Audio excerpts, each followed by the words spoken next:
Welcome to Man Cove Wellbeing, and today an MCW member shares a little bit about their story. Please read the disclaimer before watching. This can be found in the description of the video on YouTube.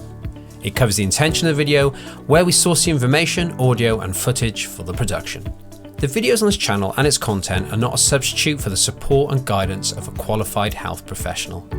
The people featured in this video are in no way associated with the story or representative of MCW. We want to thank every man who shares their story with the MCW community.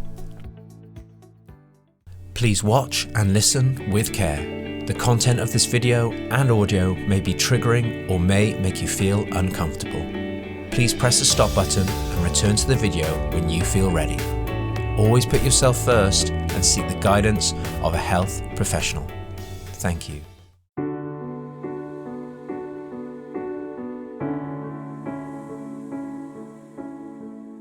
My brother and I were close for the first 40 years or so of our lives, until he got married in his late 40s. My overwhelming memories of growing up were of being known as Derek's sister. I often wondered if people beyond our friendship group actually knew my name. I was very proud of my brother. To the outside world, he was a happy chappy, a go-lucky, confident, highly skilled man at work, and very popular with work colleagues, and popular with local musicians who he often played guitar with, or supported at gigs as a roadie or a techie. Beneath the surface was a young teenage boy who'd been bullied at school.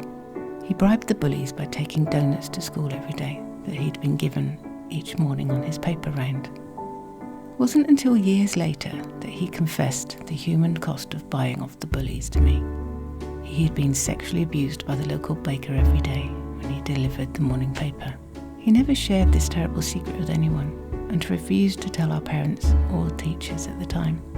Life went on, and I wondered why his relationships never progressed beyond a certain point.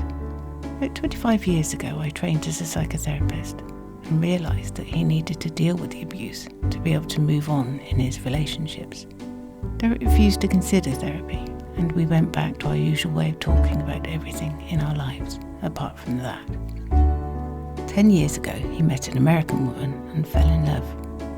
There were many potential barriers to them marrying, but within months he was in America and they married. When she was able to get a visa, she joined him in the UK. Very quickly it became clear that married life was not what he had hoped it would be. He became withdrawn, and it was becoming increasingly difficult to get to see him. There was always some reason why we couldn't meet. Before I knew it, the only way I was able to see him was to meet him for lunch at work. It was then that he started to reveal the pressure he was under to stop seeing his friends and family. In hindsight, I see that this was the behaviour of a partner misusing their power to control their spouse. The reasons she used to keep him away from us were always to do with sex. She alleged that he was having homosexual relationships with his best friends, and other random excuses. None of it true, but impossible to persuade her otherwise. All of this happening at the time Jimmy Savile was being investigated, together with the prosecution of a teacher at his school for sexual abuse. She tormented him constantly by telephoning him at work, checking up on him, driving him to despair. Then one day in 2013, I had a phone call from his best friend. Derek was missing. No more information was forthcoming. His wife was worried and called his friend. Didn't communicate with our parents or me, so we had no idea that his disappearance could be serious. The next phone call I had was to say that he'd been found. In total shock, I was told he had taken his own life. The following days, weeks, months passed in a blur of pain, shock and trauma. But his story doesn't end there. Hundreds of people came to his funeral, to a memorial gig, and connected through a Facebook memorial page. It was so clear how loved Derek was, and that his death had influenced them and their approach to depression, anxiety, domestic violence.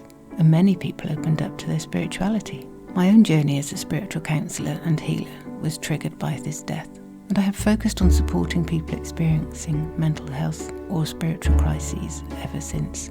Even in death, he had a massive impact on his friends, colleagues and family. Everyone is now more thoughtful, kind and caring, and looking out for others.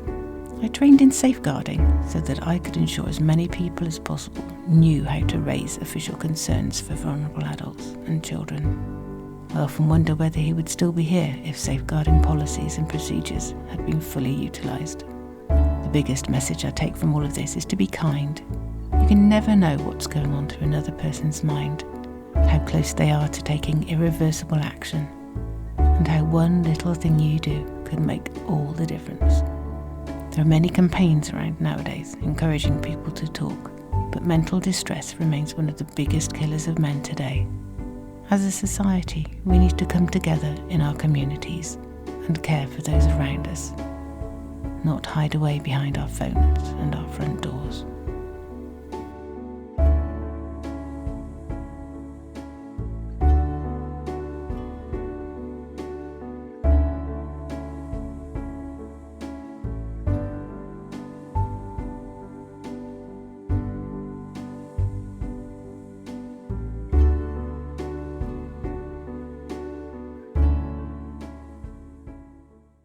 Thank you for watching, and if you're seeking support with your emotional or mental health, please contact one of the helplines listed in the description of this video on YouTube. We hope this was useful, and if you'd love to see more videos like this one and even provide your own content, you can become a patron today and join the MCW community. That's all from us today, and we'll see you soon.